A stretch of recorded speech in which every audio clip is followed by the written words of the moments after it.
Bien, on reprend la séance avec des éléments de cotation. Donc on va apprendre dans cette partie-là comment coter, annoter un ouvrage et en particulier un plan de fondation. Si on sait l'appliquer sur un plan de fondation, on verra comment le faire sur un plan de coffrage ou un plan d'architecte. C'est le même principe, avec la particularité sur le plan de coffrage, le plan de fondation, que c'est une vue qui est une vue de dessus sur nos éléments et qui a des éléments particuliers qu'il faudra sur lesquels on pourra apporter des étiquettes en plus de la partie cotation simple qu'on pourra représenter sous différents formats.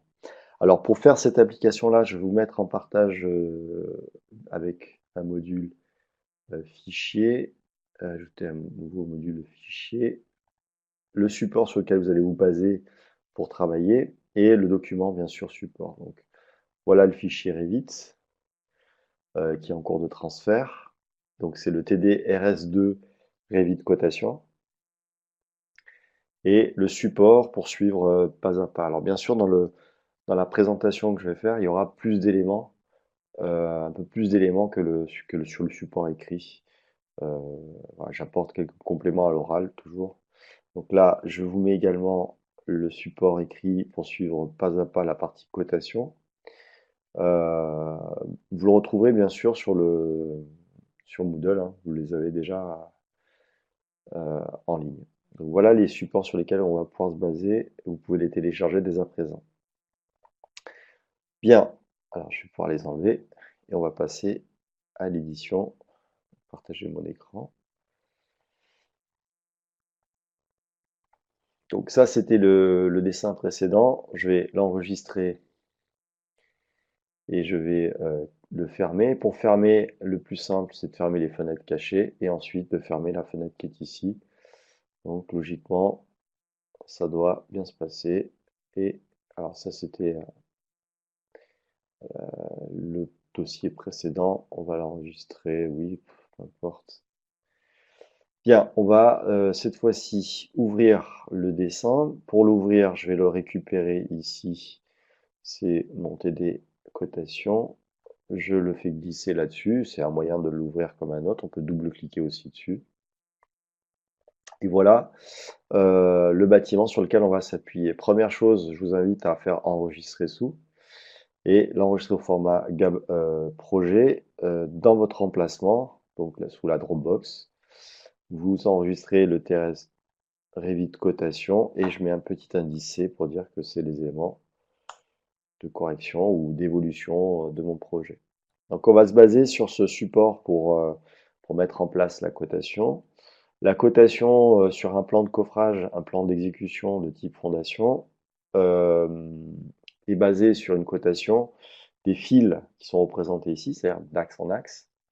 Mais on aura aussi besoin d'une cotation en cumulé, c'est-à-dire cumuler les valeurs à partir de la première, la deuxième, la troisième, avec une certaine définition. Donc on va essayer d'apporter ces différentes informations sur notre plan et de gérer également les... Alors vous voyez que c'est déjà placé au 1/50e ici. On va regarder la vue 3D de notre support. Voilà la maquette sur laquelle on s'est basé pour faire le travail. On est sur un gabarit structurel ici. Donc là, on revient sur le plan de fondation. On voit bien les éléments qui sont coupés et pochés à l'intérieur. Et on va commencer par aller dans l'onglet Annoter en haut et prendre une cotation de type euh,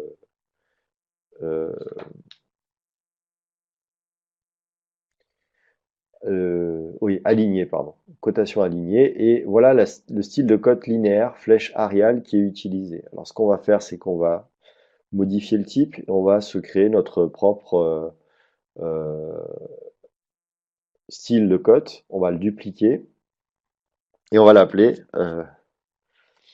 perso, par exemple, calibri 2,5 mm.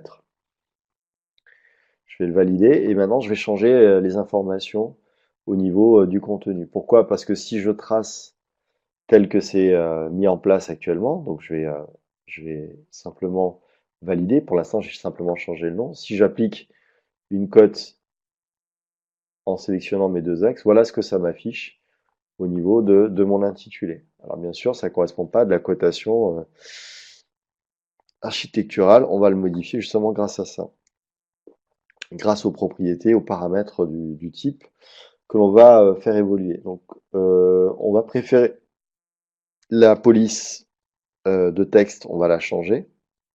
Alors, si vous regardez les informations au niveau du texte, vous les avez un peu plus bas. On va changer ici le Arial, puisque dans le titre, dans l'intitulé, j'ai mis Calibri. Donc, si je cherche par ordre alphabétique, Calibri, hop, voilà, au niveau du nouveau nom. Ensuite, dans la fenêtre de propriété, on est bien en ligne continue, pas de problème. Les types de repères, on peut laisser arc pour l'instant. Coche de repère. Alors ça, c'est pour les lignes de repère. On va pouvoir les modifier par la suite. Euh, alors, je vais juste remonter un petit peu, descendre légèrement. Voilà.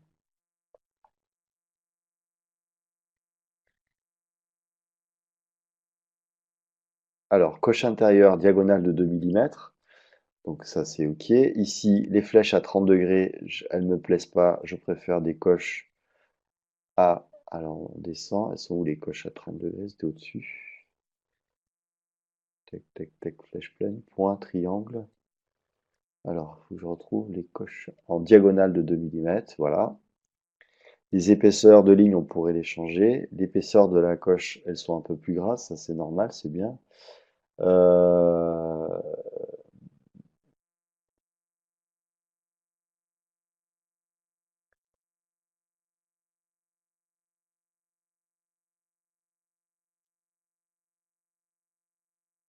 Ouais, bon, ça c'est juste sur le principe. Après, vous pouvez l'adapter à ce que vous voulez faire. Donc voilà ce que ça a donné au niveau du changement, au niveau de l'information. Donc là, voilà, les marques architecturales, elles correspondent un petit peu mieux. Donc on va pouvoir coter ici nos éléments en venant les juxtaposer correctement. Hop, je refais, donc aligner, je sélectionne le premier bord parce que là, je suis sur les faces de mur. Ou ça peut être axe de mur si vous voulez le faire d'axe en axe, mais les axes sont déjà mis en place. Donc moi je vais mettre face de mur, référence individuelle pour l'instant pour mettre en place ma cotation. Donc premier clic, deuxième clic, et ensuite le troisième clic, c'est pour poser ma ligne de cotation correctement. Donc ce paramétrage qu'on vient de faire, bien sûr par la suite, une fois qu'on aura fait plusieurs paramétrages de ligne de cote, on va pouvoir la basculer vers nos nouveaux projets. Toujours avec ce qu'on a vu la dernière fois, enfin une des dernières séances, transférer les nombres du projet, on va pouvoir récupérer, alors bien sûr, il ne faut pas tout télécharger, mais on pourrait, hein. On va récupérer ce qui nous intéresse dans le dessin. On élabore en fait un gabarit avec toutes ces informations qui seront modifiées au fur et à mesure. Ça permet d'éviter de réinventer à chaque fois les choses. Alors ça, c'est de la cotation d'axe en axe, première chose. Deuxième chose, on peut, si je reviens dans annoter, on l'a vu ensemble aussi, aligner, je vais pouvoir lui donner non plus des références, mais un mur entier. Donc si je lui donne un mur entier, donc, par exemple ce mur-là, il va me coter, alors là, les informations sur le mur. Donc, ça, il va être basé sur des ouvertures, je ne sais pas pourquoi il m'a mis ces cotes-là, mais là, ça n'a pas forcément beaucoup d'intérêt euh, de le faire, en une seule fois, quoi. Donc, si par contre je fais aligner et je vais prendre ici référence, donc face du mur, je vais pouvoir prendre par exemple ce mur, ce mur, ensuite le mur qui est ici, le mur qui est là, ensuite le mur qui est ici, le mur qui est là, et enfin placer ma ligne de cotation et avoir les 4,84 m de chaque côté, en plus de l'épaisseur du poteau et de l'épaisseur des murs.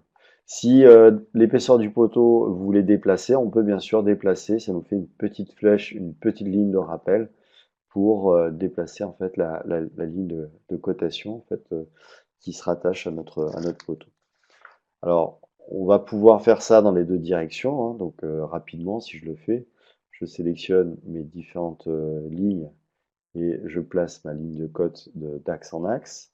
Je fais la même opération en sélectionnant les faces de mur, puisque c'est déjà sélectionné ici. Donc je sélectionne ce poteau, le poteau ici et le poteau qui est là. Mais cette cotation est un peu, je dirais, superflue parce qu'on va pouvoir coter le poteau en lui-même. Il me reste à faire la même chose euh, de bord à bord. Alors là, je suis sorti de la commande, il faut que je relance la cotation alignée. Je sélectionne le bord, le bord, le bord intérieur, le bord extérieur, et je place ma ligne de cote quelque part au niveau du plan. Bien, là on va pouvoir maintenant créer une autre ligne. Donc cette fois-ci, je vais pouvoir lancer la commande aligner et reprendre dans mes persos calibri. Vous voyez qu'il y en a d'autres, flèche pleine, flèche ariale. Euh, Reprendre mon perso calibri, modifier le type et dupliquer pour l'appeler perso fondation calibri 2,5 mm. Ok. La type, on va pouvoir définir cette fois-ci type de chaîne de cote en ligne de base. Alors à quoi ça correspond? Si on garde le reste tel que c'est défini là, on pourrait par la suite le modifier. Je vais valider, je vais le prendre ici et on va regarder ce que ça donne. Si je clique sur la première valeur jusqu'à la deuxième et je vais jusqu'à la troisième, et il me met une cote cumulée. Donc là, ça correspond bien au mode de fonctionnement d'un point de repère de notre ligne. Sauf que ce qui m'intéresserait ici, c'est d'avoir tout aligné sur le même segment en fait. Donc le mettre sur la même base en fait, emplacement par rapport à la ligne de l'élément ici fixé sur la ligne de cote. Et je voudrais que le texte cette fois-ci soit centré. La police, enfin la convention, c'est que c'est à droite. euh, et ensuite à droite. Droite, ensuite haut. Non, attendez, il faut que je retrouve convention de lecture. Non, c'est pas ça. Tout, tout,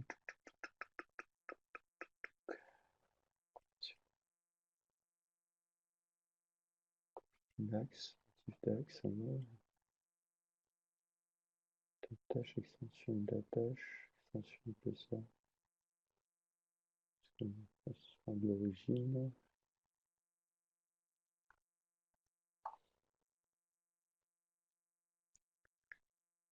Format des unités, supprimer les espaces. On va le cocher aussi.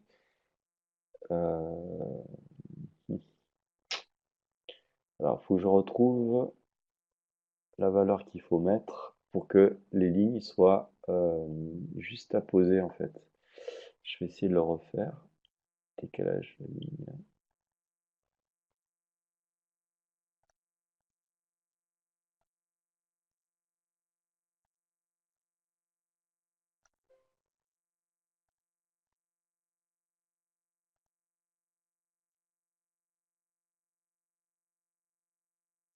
Alors, si je refais cette ligne, je voulais juste modifier pour faire un test, mais je n'ai pas la ligne qui apparaît automatiquement. Ouais, là elle se décale en fait. Décalage de la ligne de base. Alors, on va essayer de refaire la même chose en faisant aligner cette fois-ci en prenant euh, référence nord entier, intersection, cela ça m'intéresse pas. Référence individuelle, décalage, on va mettre 1. Et axe du mur, si je sélectionne l'axe, l'axe, l'axe, voilà. Donc là il le met, mais le principe, bon, il y a un décalage de 1 mm, on pourrait réduire la valeur pour qu'il soit tout aligné. Il y a plusieurs méthodes pour le faire. Et normalement, on doit pouvoir alors, créer un paramètre, modifier ligne d'attache, on doit pouvoir les mettre en place. Donc 0.01, si je fais ça, normalement, il va les juste à poser. Après, il me reste plus qu'à les placer euh, à droite.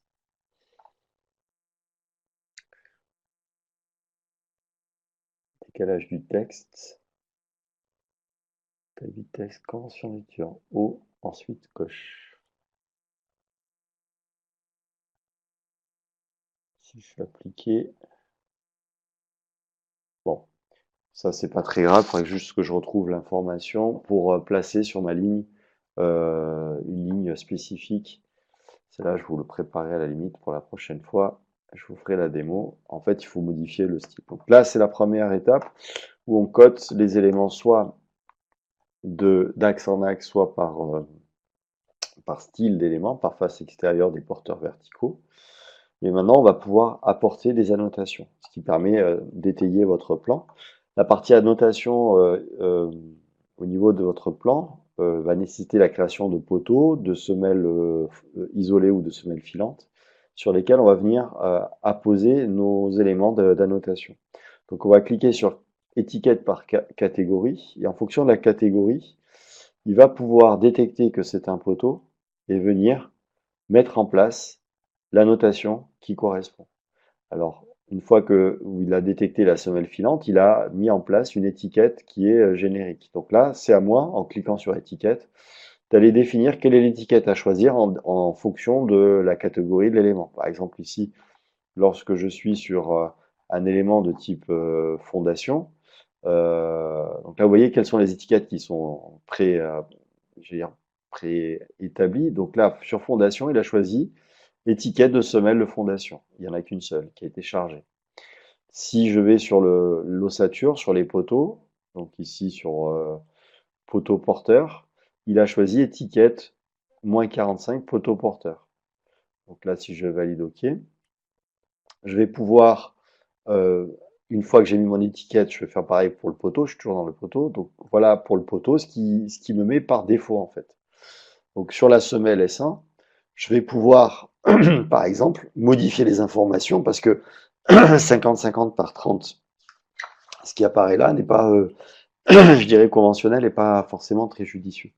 Donc ce que je veux faire, c'est changer le libellé, l'information qui est à l'affichage pour rajouter que c'est ma semelle S1 et que ces dimensions doivent apparaître de manière un peu plus cohérente. Donc pour changer cette information, lorsque je suis là-dessus, bon, la double flèche permet de déplacer l'élément, le petit point permet de changer la ligne de repère en fait. Donc si je le déplace ici, je vais pouvoir voilà, donner cette flèche un petit peu particulière. Si je sélectionne l'élément et qu'il passe en bleu, je vais pouvoir modifier ici la famille. Donc si je clique ici sur modifier la famille, je vais pouvoir faire apparaître l'image qui correspond à la famille, au symbole que j'ai inséré au niveau de la notation. Donc là, le ruban change complètement et je vais pouvoir ajouter des renseignements dans le libellé ici qui correspond à un T. Donc un T, voilà ce qui est représenté. Donc je pourrais à la limite agrandir un peu le contour de localisation de l'information, des libellés. Et quand c'est passé en bleu, je vais pouvoir cliquer sur modifier et changer le contenu du libellé. Donc ça, c'est la création d'une annotation. On pourrait même en créer une en partant de rien, mais on peut s'appuyer sur celles qui sont déjà existantes pour les modifier et apporter un complément d'information. Donc par exemple ici, dans le libellé, il y a marqué un espace et ensuite j'ai un T, l'exemple de valeur, c'est le nom du type d'élément. Moi, je vais vouloir ajouter au départ l'identifiant. Donc c'est pour dire que c'est une semelle.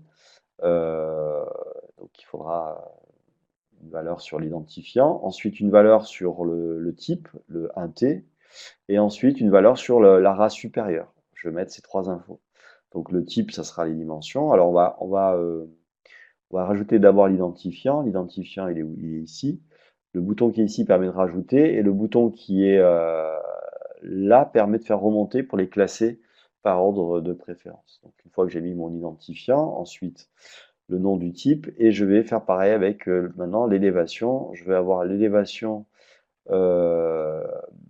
l'élévation en haut, donc la race supérieure, je vais le mettre comme ceci, je vais le rajouter en troisième information, et je vais mettre un préfixe. Avant de mettre l'info, je vais dire, bah, il faut qu'il me marque à race supérieure pour que je connaisse la valeur de, du niveau, et égal pour dire à race supérieure égal, et euh, alors, c'est pas étude de l'élévation en haut, ça c'est pas bon, je vais le ramener. C'est normalement l'élévation en haut, j'ai mal cliqué, c'est celui-là. Élévation en haut, donc ça c'est la race supérieure égale élévation en haut. Et là, je mets en place ça, voilà. Une fois que j'ai mis ça en place, je vais pouvoir modifier les informations qui concernent l'élément ici. Je vais modifier le format des unités du paramètre. Je clique sur le bouton avec la main. Je vais utiliser non pas les paramètres par défaut, mais lui dire que je veux une arrase qui est spécifiée en mètres plutôt qu'en millimètres, sinon c'est pas très cohérent. Je veux mettre 2 décimales si je suis en mètres. OK. Et je veux rajouter un symbole d'unité métrique pour bien faire comprendre. Voilà, et je vais mettre un symbole plus pour mettre en plus ou en moins si je suis au-dessus de la cote projet 0. Je valide ici. Donc là, une fois que le paramétrage est mis en place, on va pouvoir établir maintenant la nouvelle étiquette. Je valide et il me met toutes ces informations-là. Alors, je vais agrandir un peu le cadre parce que sinon, ça rentrera jamais correctement. Voilà, ici, comme ceci. Et je vais changer également dans l'étiquette modifier le type. Je vais changer pour homogénéiser. Je vais remettre le calibri comme les autres. Alors, c'est pas obligatoire, hein, il n'y a pas de définition normalisée de la partie texte, mais on va changer un peu la taille aussi. On va la réduire. On va la mettre à 2 mm de hauteur de texte. Voilà. La tabulation, bon, on peut changer aussi pour faire sauter un espace. Une fois qu'on a fait ça, on valide, on fait OK pour valider les modifications sur ce qui est présenté ici.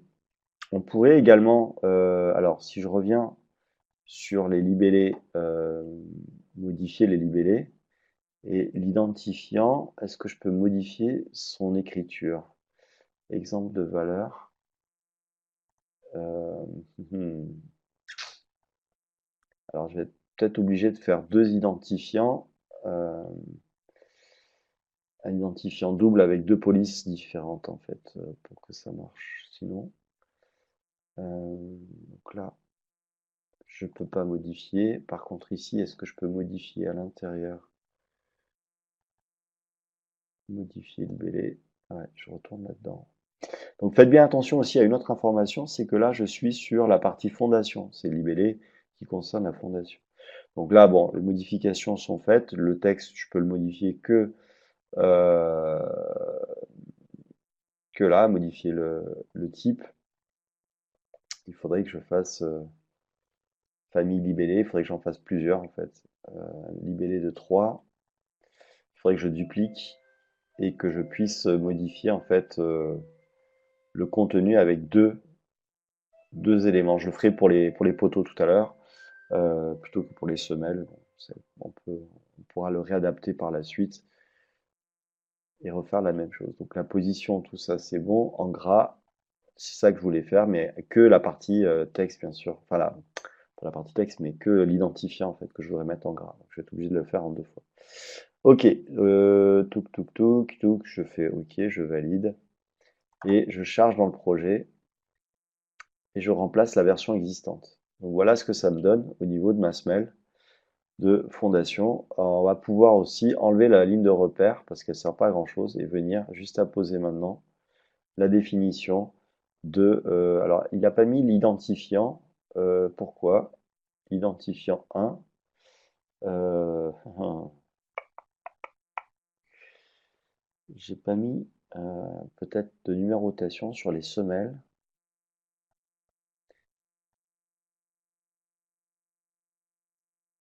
Alors, oui, parce qu'en fait, j'ai pas mis l'identifiant ici. Donc, si je mets SI pour l'identifiant, semelle isolée. Il faut que je le note quand même. Il faut que je le note. SI. Je fais appliquer. Et là, il me l'indique semelle isolée.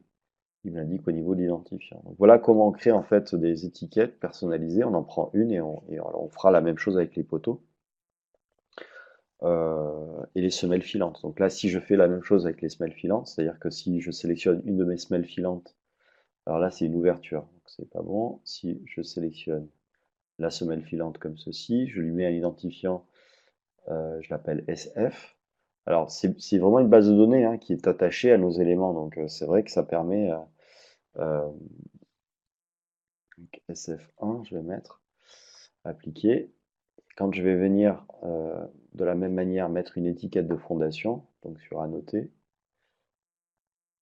étiquette, et il va mettre l'information ici. Je vais la positionner correctement, enlever la ligne de repère, la mettre à la verticale. Donc logiquement, alors j'enlève le repère et je mets la verticale et je le repositionne sur ma semelle filante comme ceci. Donc j'ai les indications d'un ras supérieur, d'un ras inférieur et alors bien sûr je peux faire sauter une ligne, il faut réduire la taille de ma fenêtre dans l'édition de l'élément. Alors maintenant on va aller sur les annotations de notre poteau. Alors on va faire étiquette de poteau porteur. Donc si je clique sur celui-là, je vais double-cliquer dessus. Et de la même manière, je vais alors sélectionner mon élément ici. Je vais le faire glisser un petit peu et on va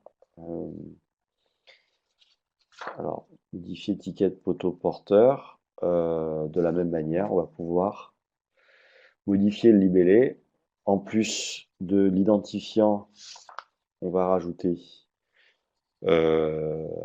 l'identifiant au départ. Identifiant, ici. Je le rajoute d'abord, je le fais remonter d'un cran. Ensuite, nom, identifiant nom du type. Ok. On va regarder ce que ça donne. On va le charger dans le projet. Étiquette.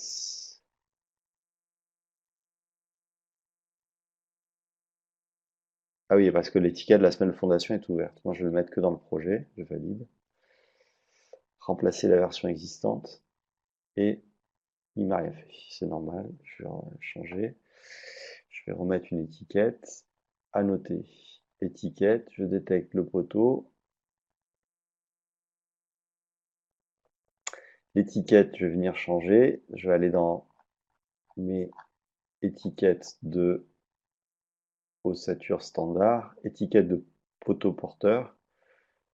Je clique ici. Je vais faire charger la famille. Et je vais aller récupérer des étiquettes. Alors les étiquettes de poteau porteur, elles sont dans structure, dans poteau, je crois. Non, c'est dans...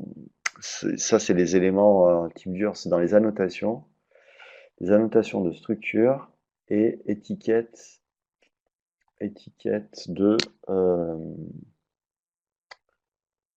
étiquette poteau porteur. Étiquette poteau, plaque, poteau, connexion, étiquette poteau porteur. Ouvrir. OK. Donc là, il a bien pris l'élément. Nom du type 16 par 16. Identifiant. Et oui, parce que l'identifiant, j'ai pas mis l'info qui est dedans. Donc ici, il faut sélectionner le poteau et lui dire que c'est un élément de type. Est-ce qu'on met P1 P1, ouais, P1 pour l'identifiant. P1, 16 par 16. Alors, bon, bien sûr, on peut modifier ces étiquettes et les adapter à ce qu'on veut faire personnellement, bien sûr, comme d'habitude. Alors là, elles sont inclinées, on peut les mettre à l'horizontale ou à la verticale. Ça, c'est parce que je l'ai mis à 45 degrés. Bon, Dans le principe pour mettre en place des étiquettes, alors vous pouvez bien sûr tout étiqueter, c'est-à-dire en un seul clic sélectionner les armatures, toutes les étiquettes qu'on peut apporter à un élément d'ouvrage et par sélection, sélectionner et tout étiqueter en une seule fois. Bon, c'est à éviter, il vaut mieux étiqueter, voilà, si vous faites appliquer, il va bien sûr tout étiqueter, mais c'est pas très judicieux, il vaut mieux pas faire comme ça, il vaut mieux étiqueter élément par élément, et en plus de la partie cotation à mettre en place. Bon, ça c'est dans les grandes lignes pour la partie qui permet de compléter les éléments d'annotation et de cotation. Voilà. On se retrouve après pour la partie présentation et impression sur un support papier ou PDF.